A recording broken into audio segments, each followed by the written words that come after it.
जसजसा उन्हाचा पारा वाढायला लागलेला आहे तसतसे जुन्नरचं राजकीय वातावरण हे बिबट सफारीवरून तापायला सुरुवात झाली आहे। दिनांक 22 मार्च रोजी शिवसेनेचे माजी आमदार शरददादा सोनवणे हे प्राणांतिक उपोषणाला बसलेले आहेत आणि दिनांक 23 मार्च रोजी महाविकास आघाडी सरकारने जुन्नर तालुक्यातच बिबट सफारी व्हावी यासाठी सकारात्मकता दर्शविल्याचे फ्लेक्स विद्यमान आमदार अतुल बेनके यांनी तालुक्यामध्ये विविध ठिकाणी लावलेले आहेत। त्यामुळे जुन्नर वासियांमध्ये एकच संभ्रम निर्माण झालाय। यावरून माजी आमदार शरददादा सोनवणे हे चांगले संतापले असून विद्यमान आमदार हे अतिशय घाणेरड्या पद्धतीचं राजकारण करत असल्याची टीका ही शरददादा सोनवणे यांनी केली आहे। आमचे निवासी संपादक पवनजी गाडेकर यांनी माजी आमदार शरददादा सोनवणे यांच्याशी केलेली ही बातचीत पाहूया। ते म्हटले एक वेळेला हा आमचा आमदार बारामतीला नव्हता तुमच्याकडे पोसा, पण आमचा बिबट आम्ही पोसायला समजतोय, म्हणजे बिबट आमचा आहे। अशापेक्षा याच्यापेक्षाही घाणेरड्या पद्धतीने त्याच्यावर टीका झाला। काय कारण? झोपा काढले 3 वर्ष आणि आजही त्याने घाणेरड्या खेळ चालू केला आहे। मी प्रशासनाशी रोज बोलतो, मला हाय लेवलवरून रोजचे 2-5 लोकांचे सतत फोन चालू, त्यांना प्रेशर आहे। शरद सोनवणे बसते, जनमानसांचा रेटा असल्या म्हणून खाली बसलाय आणि त्यांची लोक टिकल्या करतायत। बिबट सफारीचा जनक मीच असून जुन्नर तालुक्यातच बिबट सफारी व्हावी यासाठी उभ्या केलेल्या प्राणांतिक उपोषणाचा लढा मी अन्न पाण्याशिवाय 30 दिवस लढू शकतो। जर मी हा लढा लढू शकलो नाही तर भीमाजी सोनवणेची औलाद सांगणार नाही, असं विधान माजी आमदार शरददादा सोनवणे यांनी केलंय। पाहूया। आणि मी खात्रीने सांगतो, या पाण्यावर मी सरकारशी 30 दिवस लढू शकतो। 30 दिवस नाही लढलो तर शरद सोनवणे माझ्या भीमाजी शेठ सोनवणेची औलाद सांगणार नाही, तुम्हाला हे पण आज मी सांगतो। नाही लढलो तर शरद सोनवणे माझ्या भीमाजी शेठ सोनवणेची औलाद सांगणार नाही, तुम्हाला हे पण आज मी सांगतो। मी लढाई लढून आमदार झालो, मला बापजाद्याची आमदारकी नाही मिळाली आयुष्यात कधी। पासून शरददादा सोनवणे यांनी बिबट सफारी या विषयावरती प्राणांतिक उपोषणाला सुरुवात केलेली आहे। कालचा त्यांचा पहिला दिवस झाला आहे, आज दुसरा दिवस आला आहे। मात्र काल रात्री अचानक महाविकास आघाडी सरकारच्या वतीनं विविध ठिकाणी फ्लेक्स लावण्यात आले। त्या फ्लेक्सवर त्यांचा मजकूर असा आहे की ठेवून जुन्नरकरांचा मान, जपला शिवजन्मभूमीचा स्वाभिमान। याच्यावरती मुख्यमंत्री असतील, उपमुख्यमंत्री असतील किंवा पर्यटन मंत्री असतील, या सगळ्यांचे फ्लेक्स आहेत आणि बिबट सफारी जुन्नर तालुक्यामध्ये मंजूर झाली किंवा होणार असं त्याच्यावरती मजकूर या ठिकाणी लिहिलेला आहे। यामुळे जुन्नर शहरातील नागरिकांच्या किंवा तालुक्यातील नागरिकांच्या मनामध्ये एक संभ्रम निर्माण झाला आहे। मात्र शरददादा अजूनही त्यांच्या भूमिकेवर ठाम आहेत। आपण त्यांच्याशी या विषयावर चर्चा करणार होतो।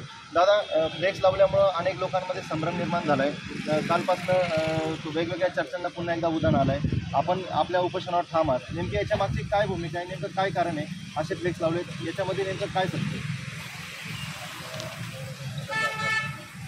बिबट सफारी परिपूर्ण नाही, जुन्नर तालुक्याची कागदपत्र अपुरी आहे, तो प्रस्ताव पुन्हा पाठवा आणि मग त्याच्यानंतर आम्ही जूनच्या अधिवेशनामध्ये आम्ही त्याच्यावर पैसे टाकू, अशा पद्धतीचा पत्रव्यवहार काल प्रेस नोटच्या माध्यमातून खालच्या प्रवीण या अधिकाऱ्याने काल संपूर्ण आपल्याला मास मीडिया, इलेक्ट्रॉनिक मीडिया पाहायला मिळालं असेल। वास्तविक हा सगळा बनावा आहे।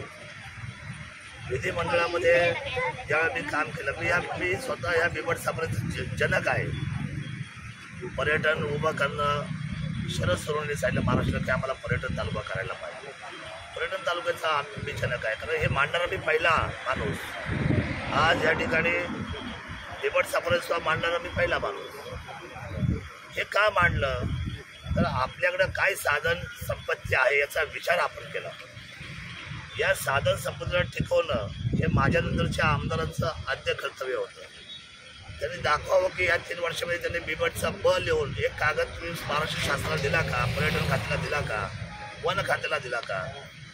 3 वर्ष झोपा काढल्या, काहीच काम नाही। ज्यावेळेला जन आंदोलन उभं राहिलं, लक्षात आलं की सफारी पळवली गेली बारामतीला। 1-2 कोटी नाही, 60 कोटी रुपये पहिल्या सेशनमध्ये टाकले।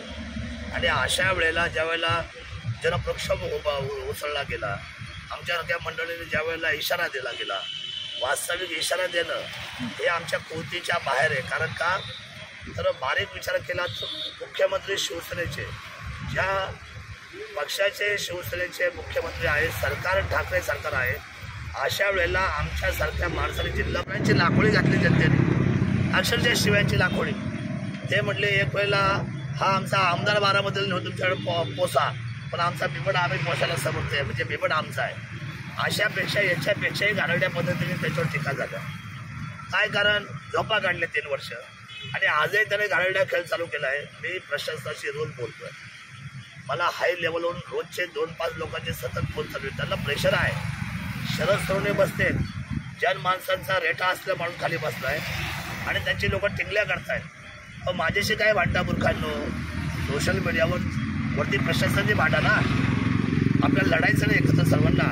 शरद दादा कुलस्वामी संसदेसमोर बसले, तिला आतमध्ये जाऊन काहीतरी खाऊन आले असतील. आमच्या रक्तात नाही आहे. मी शिवमावळा आहे. मी लढाई लढून आमदार झालो. मला बापजाद्याची आमदारकी नाही मिळाली आयुष्यात कधी. आम्हाला बापजाद्याचा वारसा नाही कधी मिळाला राजकीय. आमच्या पोलादी हिंमत आहे या छातीमध्ये आणि मी खात्रीने सांगतो, त्या पाण्यावर मी सरकारशी 30 दिवस लढू शकतो. 30 दिवस नाही लढलो तर शरद सोनवणे माझ्या भीमाजी शेठ सोनवण्याची अवलाद सांगणार आहे तुम्हाला. हे पण आज मी सांगतो टाक्यावर. नाही लढलो तर.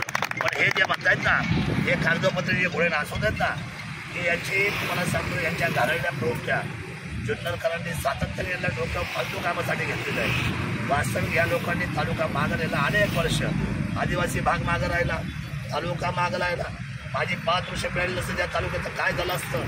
हा तालुका सुवर्ण उंचीवर आहे. पर्यटन तालुका झाला. या तालुक्याला अष्टविनायकाचे रस्ते आणून प्रदान केले. या तालुक्याच्या आदिवासी भागातला प्रत्येक घरापर्यंत रस्ता न्यायचा 100% आपण काम केलं. आज तुम्हाला मी सांगतो, पर्यटन खात्यावर काम व्हायला पाहिजे होतं. नेमकी सरकार ठाकरे बसलं आहे. पर्यटन कार्य खात्यावर आदित्य साहेब आहे आणि जुन्नरची शरद सोनवणेची आमदारकी केली. केवढं मोठं दुःख आहे आज हे काम करताना. हे 3-3 वर्ष झोपा काढतात. हे जे त्यांनी प्लॅस लावलेत ना, यांनी फक्त पुरवणी सांगितलं त्यांना का तुम्ही आमच्या अंगावर आले साहेब, याच्यातून मार्ग काढा. तर मार्ग काय? तुम्ही पुन्हा प्रस्ताव पाठवा. आणि प्रस्ताव कुठले? नारायणगडाचा प्रस्ताव, खोडदचा, पुन्हा या ठिकाणचा पाणीडोहचा प्रस्ताव, त्यानंतर उंच खडकचा प्रस्ताव आणि आंबेगावांचा. त्यांना असं वाटतं आंबेगावांना सफारी होऊच नाही. कारण का? शरद सोनवणेला क्रेडिट जाईल. अरे बाबांनो, क्रेडिट तुम्हाला घ्या, आयुष्यभराची घ्या, पण माझ्या जुन्नरला खाली बघायला कशाला लावता?